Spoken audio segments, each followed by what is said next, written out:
एक वर्षीय बीएड पाठ्यक्रम को फिर से शुरू करने की तैयारी चल रही है। 4 वर्षीय स्नातक पास करने वाले डिग्री धारकों को एक वर्षीय बीएड में आवेदन का मौका मिलेगा। आपको बता दें, महत्वपूर्ण सूचना है कि बीएड वर्तमान में बीएड पाठ्यक्रम प्राथमिक में न होने की वजह से कहीं न कहीं एनसीटी की तरफ से यह निर्णय लिया गया और कहीं न कहीं एक वर्षीय बीएड को फिर से शुरू करने का फैसला ले लिया गया। पूरी जानकारी बीएड को लेकर हम चर्चा करेंगे, इस वीडियो में लास्ट तक बने रहिएगा।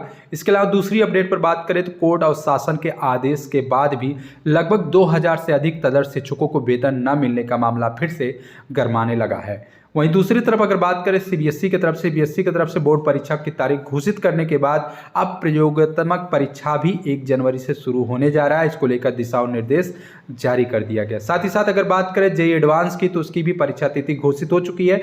18 मई को 2 पालियों में परीक्षा आयोजित कराई जाएगी। इसके अलावा अगर हम बात करें पॉलिटेक्निक की तो पॉलिटेक्निक की विषम सेमेस्टर की भी परीक्षा जनवरी महीने में होने जा रही है। इसको लेकर भी निर्देश पारित कर दिया गया है। साथ ही साथ अगर बात करें यूपी बोर्ड की तो यूपी बोर्ड में केंद्र निर्धारण में काफ़ी ज़्यादा मनमानी देखने को मिल रही है और आपत्ति 6 दिसंबर तक के लिए बढ़ा दिया गया है। तो विस्तृत रूप से खबर महत्वपूर्ण है, वीडियो को लास्ट तक देखिएगा।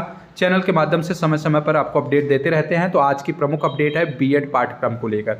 आप देख सकते हैं कि शैक्षणिक सत्र 2026 और 2027 से शिक्षा यानी कि बीएड का जो प्रारूप है और पाठ्यक्रम जो है वो बदलने जा रहा है। राष्ट्रीय शिक्षा नीति नेप 2020 के तहत प्रस्तावित बदलाव में 10 साल के बाद बीएड का पाठ्यक्रम फिर से 1 वर्षीय होने जा रहा है।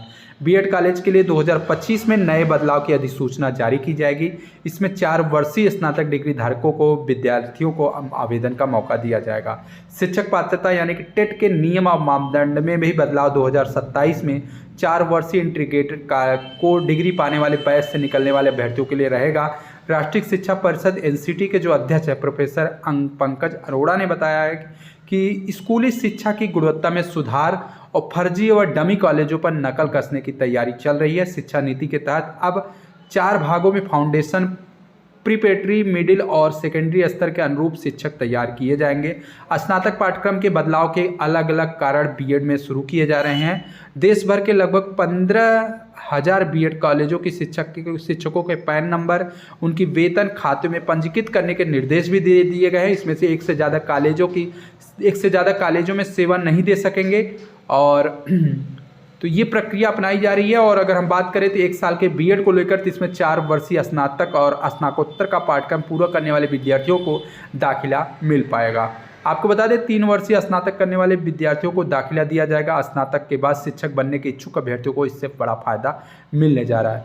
एमएड डिग्री की बात करें तो 4 वर्षीय इंटीग्रेटेड बीएड और 2 साल बीएड की पढ़ाई करने वाले भी अभ्यर्थी एमएड की डिग्री प्राप्त कर सकते हैं। आपको बता दें 4 वर्षीय इंटीग्रेटेड बीएड को लेकर 2023 में बीए बीएड, बीएससी बीएड और बीकॉम बीएड का भी पहला बैच शुरू हो चुका है।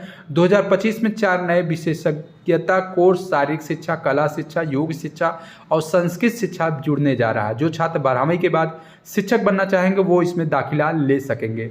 अभी 750 कॉलेजों में चल रहा पुराना बीएड भी मान्य रहेगा और आगे इसके पाठ्यक्रम में भी विस्तार करने का फैसला ले लिया जाएगा। आपको बता दें 2026 से बीएड को लेकर नया पाठ्यक्रम तैयार किया जाएगा।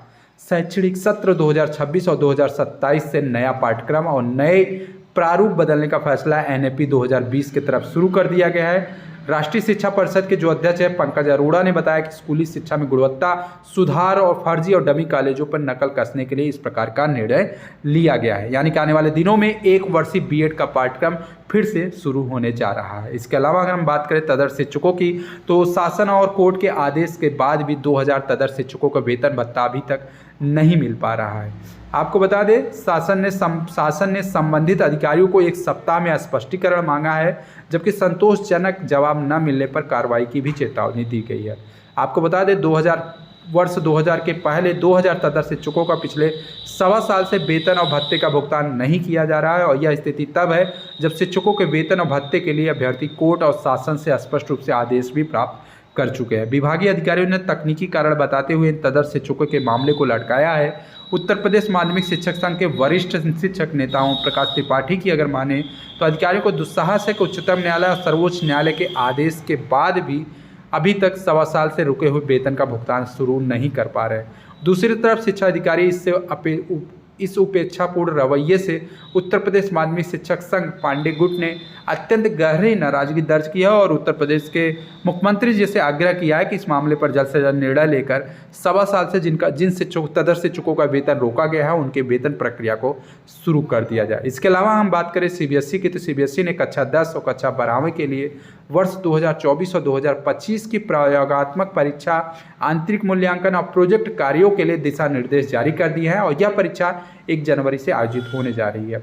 बोर्ड ने निर्देश भी दिया है कि स्कूल को यह सुनिश्चित करना चाहिए प्रयोगात्मक परीक्षा का जो पाठ्यक्रम है समय से पूरा किया जाए, प्रयोगशाला की तैयारी, आंतरिक परीक्षकों की नियुक्ति भी समय से हो सके। बोर्ड ने यह भी कहा है कि जो तिथि निर्धारित की गई है उसकी जानकारी अभिभावक को जरूर दी जाए, उम्मीदवारों की सूची ऑनलाइन प्रणाली से सत्यापित की जाए और यह सुनिश्चित किया जाए कि विषय और श्रेणी जिसमें नियमित कंपार्टमेंट सुधार सही तरीके से हो। स्कूलों में पर्याप्त संख्या में प्रयोगात्मक उत्तर पुस्तिका समय से उपलब्ध किया जाए।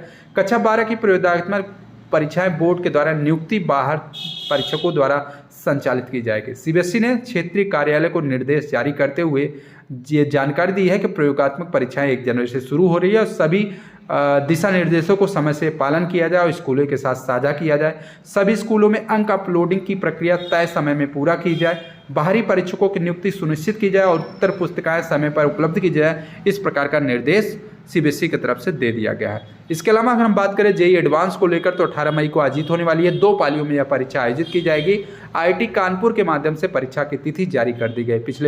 पिछले साल 2.25 लाख छात्र शामिल हुए थे।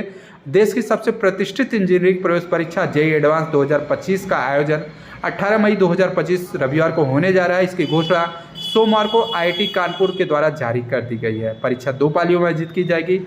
दोनों पालियां 3-3 घंटे की रहेगी। पहली पाली सुबह 9 बजे से 12 बजे तक, दूसरी पाली 2:30 से 5:30 तक आयोजित की जाएगी। जेईई एडवांस 2024 में अगर बात करें, सबसे अधिक 1,80,200 छात्र शामिल हुए थे और यह वर्ष यह संख्या और भी बढ़ने जा रही है क्योंकि जेईई मेन में करीब 16 लाख विद्यार्थियों के शामिल होने की संभावना बरकरार है। इससे टॉप 2,50,000 छात्रों को एडवांस के लिए पात्र घोषित किया जाएगा।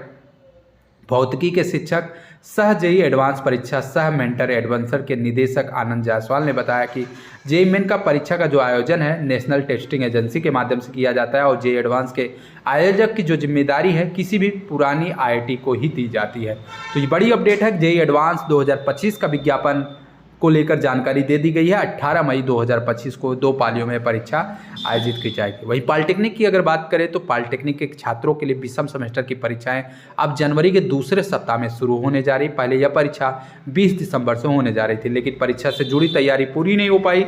कई कॉलेजों में छात्रों का कोर्स अधूरा है, इसलिए प्राविधिक शिक्षा परिषद ने परीक्षा जनवरी में कराने का निर्णय ले लिया है। जल्द ही परीक्षा का विस्तृत कार्यक्रम घोषित कर दिया जाएगा। इस संबंध में परिषद के जो सचिव हैं अजय कुमार मिश्रा का कहना है कि छात्र हितों को देखते हुए विषम सेमेस्टर की जो परीक्षा है बैक पेपर की परीक्षा भी करानी है। इसके लिए 20 तारीख की परीक्षा निर्धारित की गई थी। वहीं विषम सेमेस्टर की परीक्षाएं जनवरी से आयोजित की जाएगी, जबकि इससे पहले यह परीक्षा 20 दिसंबर को होने वाली थी। वहीं छात्रों का यह भी कहना है कि अभी उनका कोर्स पूरा नहीं हो पाया है। दरअसल विषम सेमेस्टर में प्रवेश सितंबर तक लिए गए थे, इससे पढ़ाई का समय छात्रों को कम मिला, इसलिए निर्णय लिया गया है। तो पॉलिटेक्निक विषम सेमेस्टर की परीक्षाएं अब 20 जनवरी से आयोजित की जाएगी। इस संबंध में जानकारी दे दी गई है। इसके अलावा यूपी बोर्ड की अगर बात करें तो यूपी बोर्ड की परीक्षा के लिए केंद्र निर्धारण में काफ़ी ज़्यादा मनमानी देखने को मिल रही है। बिना आपत्ति के सेंटर को काट दिया गया है। यूपी बोर्ड की तरफ से ऑनलाइन केंद्रों को काट दिया गया। चहेते स्कूलों को केंद्र बनाने का जो अफसर बाबुओं ने खेल खेला था उसका पर्दाफाश होने जा रहा है। आपको बता दें यूपी बोर्ड की हाई स्कूल और इंटरमीडिएट की परीक्षा में जिले में जमकर मनमानी हो रही है। जौनपुर, मऊ, गाजीपुर, देवरिया, महाराजगंज समेत कई जिलों में बोर्ड से निर्धारित केंद्रों को बिना आपत्ति के काट दिया गया। जिला विद्यालय निरीक्षक के अधिकारी और कर्मचारियों ने चहेते स्कूल को केंद्र बनाने के लिए शासन की गाइडलाइन को भी दरकिनार कर दिया है। कई स्कूलों के प्रबंधकों ने यूपी बोर्ड के सचिव को पत्र भेजकर शिकायत भी की है। केंद्र निर्धारण नीति के अनुसार जिला स्तरीय समिति स्कूल की जांच करते हुए विद्यालय आंकड़े बोर्ड की वेबसाइट पर अपलोड करती है। विषयवार आंकड़ों के आधार पर बोर्ड मेरिट अंक प्रदान करते हुए केंद्रों का निर्धारण करते हुए जिला स्तरीय समिति को भेजता है, जिसके बाद ऑनलाइन आपत्ति मानी जाती है। कई जिले में बिना आपत्ति के ही केंद्रों का निर्धारण विहीन बताते हुए काट दिया गया। वित्त विहीन शिक्षक महासभा के जो प्रधान महासचिव हैं जियारत हुसैन ने 25 नवंबर को साथियों के साथ बोर्ड सचिव से शिकायत की है, जिसके बाद यूपी बोर्ड के अपर सचिव प्रशासन सरकार सिंह ने सभी जिला विराज निरीक्षकों को पत्र लिखकर शासन के अनुसार केंद्र बनाने के निर्देश दिए हैं। जियारत हुसैन का कहना है कि यदि मानक विहीन कॉलेज केंद्र बनाए गए तो पूर्व में जिलों से भेजी गई सूचना गलत थी। ऐसे में पूर्व की सूचना भेजने वाले अधिकारियों के खिलाफ कार्रवाई क्यों नहीं की गई। इसके अलावा अगर हम बात करें तो जिले से आपत्तियों के निस्तारण को लेकर सूची जारी हो चुकी है और अब 6 दिसंबर तक आपत्ति लेने का निर्णय बोर्ड ने ले लिया है। यूपी बोर्ड ने देर शाम वेबसाइट पर परीक्षा केंद्रों की सूची जारी कर दी है और 6 दिसंबर तक आपत्ति लेने का निर्देश भी पारित कर दिया। जिले में आपत्तियों के निस्तारण के बाद हाई स्कूल और इंटरमीडिएट की परीक्षा 2025 के लिए परीक्षा केंद्रों की जो सूची है यूपी बोर्ड के पोर्टल पर जारी कर दी गई है।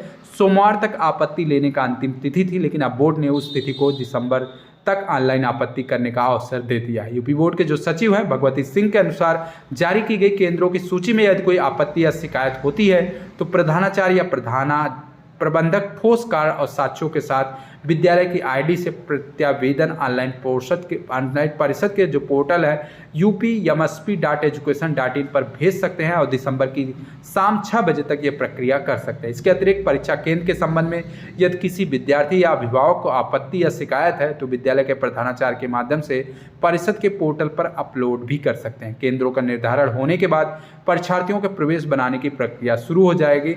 इस बार हाई स्कूल और इंटरमीडिएट के लिए कुल 54,32,519 अभ्यर्थी पंजीकृत हैं। इसके लिए यूपी बोर्ड ने ऑनलाइन 7,657 केंद्र भी बना दिए हैं, जिसमें राजकीय 940 केंद्र हैं, सहायता प्राप्त 3,515 केंद्र है और वित्त विहीन 3205 स्कूलों को लिया गया है। तो ये महत्वपूर्ण अपडेट थी। वीडियो को शेयर कर दीजिएगा। चैनल के माध्यम से समय समय पर इस प्रकार की महत्वपूर्ण सूचना आपको मिलती रहेगी। धन्यवाद।